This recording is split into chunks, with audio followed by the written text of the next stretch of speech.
هيكون مين يعني؟ اللي طمعانين في فلوسك، اللي نفسهم يورثوك بالحياة، اللي كان معشم نفسه يلهف منك حاجة ومعرفش.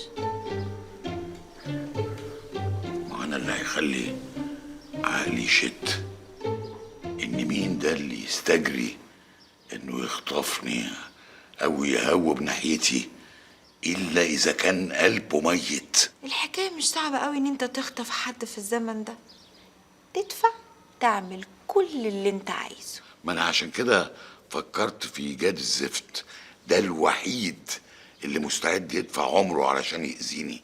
هو انت ليه مستبعد ولادك؟ ولادي؟ وحيد اللي ظهر فجأة كده وفرد نفسه في البيت وعايز يعوض كل اللي فات، وانت يا حرام كاتم على نفسه.